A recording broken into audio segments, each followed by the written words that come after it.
Hello to my favorite Bobcats. I am Mrs. Dill here with my summer read. I chose the book Blueberries for Sale by Robert McCluskey. This was one of my favorites as a child, and I have fond memories of my mom reading it to me. So I figured I could pass it along to you. So again, it's called Blueberries for Sale by Robert McCluskey.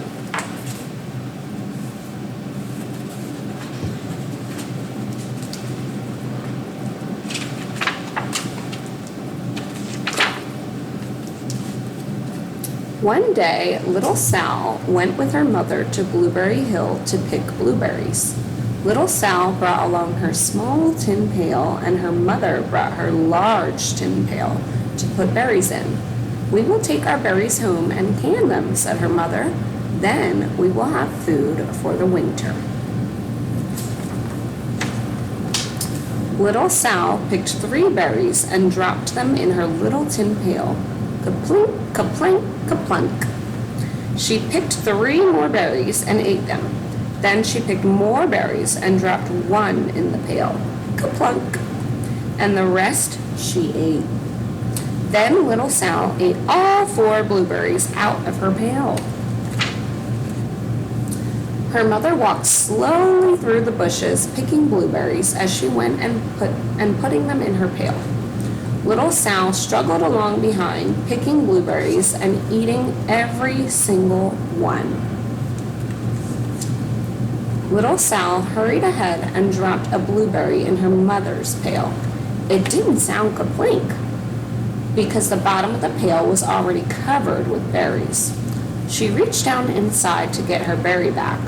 Though she really didn't mean to, she pulled out a large handful, because there were so many blueberries right up close to the one she had put in.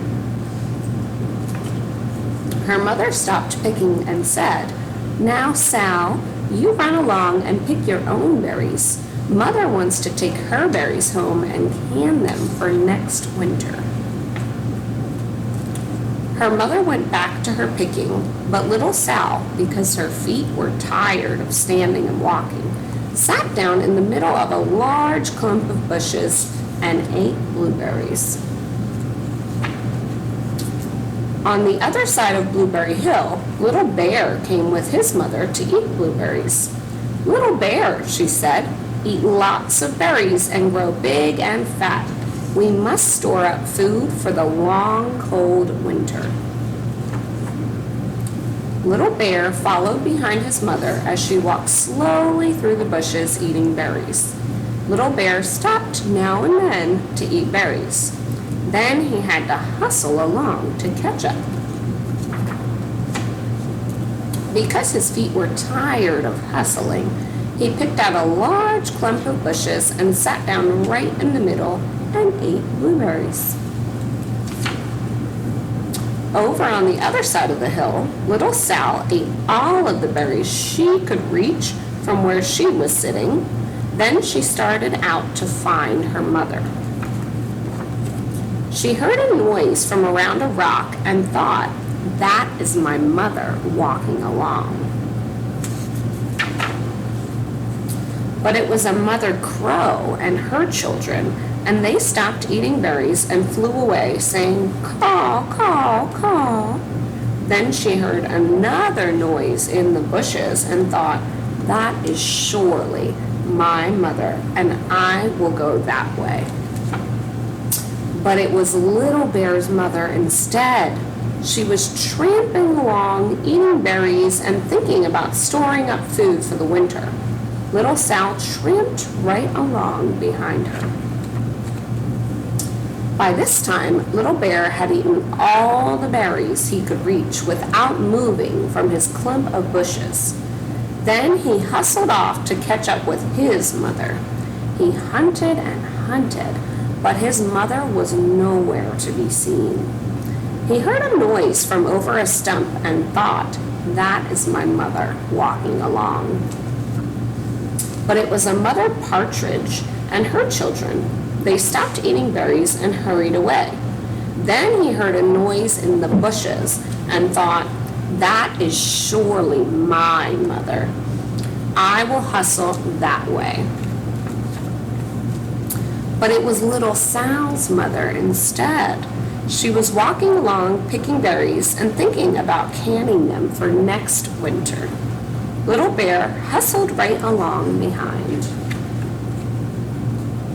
Little Bear and Little Sal's mother and Little Sal and Little Bear's mother were all mixed up with each other among the blueberries on Blueberry Hill. Little Bear's mother heard Sal walking along behind and thought it was Little Bear. And she said, "Little Bear, munch, munch, eat all you whoop, can possibly hold. Swallow." Little Sal said nothing. She picked 3 berries and dropped them, kaplink, kaplank, kaplunk, in her small tin pail. Little Bear's mother turned around to see what on earth could make a noise like kaplunk. "Grumph!" she cried, choking on a mouthful of berries. "This is not my child. Where is Little Bear?" She took one good look and backed away. She was old enough to be shy of people, even a very small person like Little Sal. Then she turned around and walked off very fast to hunt for Little Bear. Little Sal's mother heard Little Bear tramping along behind and thought it was Little Sal. She kept right on picking and thinking about canning blueberries for next winter. Little Bear padded up and peeked into her pail. Of course, he only wanted to taste a few of what was inside, but there were so many and they were so close together that he tasted a tremendous mouthful. A mistake. "Now, Sal," said Little Sal's mother without turning around, "you run along and pick your own berries. Mother wants to can these for next winter."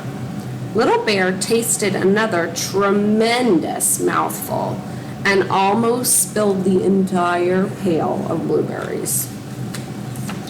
Little Sal's mother turned around and gasped, "Oh, my goodness, you are not Little Sal. Where is my child?" Little Bear just sat munching and swallowing and licking his lips.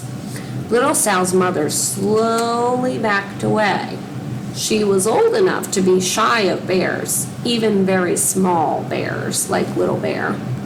Then she turned and walked away quickly to look for Little Sal. She hadn't gone very far before she heard a kaplink, kaplank, kaplunk. She knew just what made that kind of noise. Little Bear's mother had not hunted very long before she heard a hustling sound that stopped now and then to munch and swallow. She knew just what made that kind of a noise. Little Bear and his mother went home down one side of Blueberry Hill, eating blueberries all the way and full of food stored up for next winter. And Little Sal and her mother went down the other side of Blueberry Hill, picking berries all the way, and drove home with food to can for next winter. A whole pail of blueberries and 3 more besides. And here they are canning blueberries in their kitchen. And that is the end of Blueberries for Sal. I hope you enjoyed it just as much as I did.